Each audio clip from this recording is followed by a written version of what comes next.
ఇళ్ళలగ్గానే పండగ కాదు అంటారు. అట్లాగే ఇరాన్ అధ్యక్షుడిని లేపేసినంత మాత్రాన అంతా సక్సెస్ కాదు. ఇంకా చాలా ఉంది. చాలా చేయాల్సి ఉంది.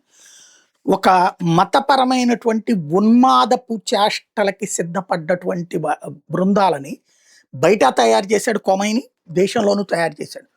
వాళ్ళు తమ మతం తప్పించి మిగతా వాళ్ళు బ్రతకడానికి వీల్లేదని భావిస్తారు.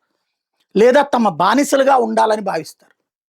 ఇరాన్‌లో పార్సీలు కావచ్చు, బైజంటైన్ కావచ్చు, ఎలాంటి వాళ్ళు ఇతర మతస్థులు ఎవరైతే ఉన్నారో వాళ్ళని బలవంతంగా ఈ మతాన్ని పాటించేలా చేసుకొచ్చారు. అలాంటి వాళ్ళు ఇంకా అక్కడ గ్రౌండ్‌లో సగానికి పైనే ఉన్నారు. కనీసం 60% మంది ఉన్నారు. 60-70% మంది. ఇది నెంబర్ 1 ప్రమాదకరం.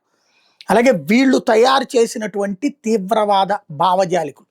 ప్రపంచంలో ఉన్నటువంటి అన్య మతస్థుల్ని చంపేయాలని కోరుకునేటటువంటి వాళ్ళు. యూదుల్ని అంగీకరించరు, వేరే మతస్థుల్ని ఎవరిని అంగీకరించినటువంటి వాళ్ళు. అటు హెజ్బుల్లా కావచ్చు, హమాస్ కావచ్చు, హౌతీ కావచ్చు, ఇట్లాంటి తీవ్రవాద సంస్థలు. Islamic resistance force, Islamic jihadist force, వీళ్ళందరికీ ట్రైనింగ్ ఇచ్చిందే IRGC. వీళ్ళందరూ కలిసి ప్రపంచవ్యాప్తంగా కనీసం ఒక 10 లక్షల మంది ఉంటారు.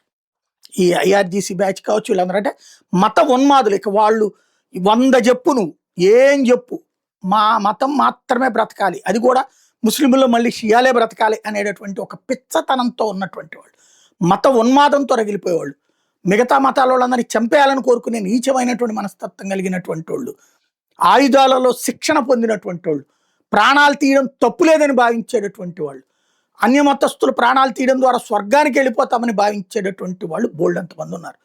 వాళ్ళందరి నుంచి ప్రపంచాన్ని కాపాడుకోవడం అన్నటువంటిది ఇప్పుడు అతిపెద్ద యుద్ధం.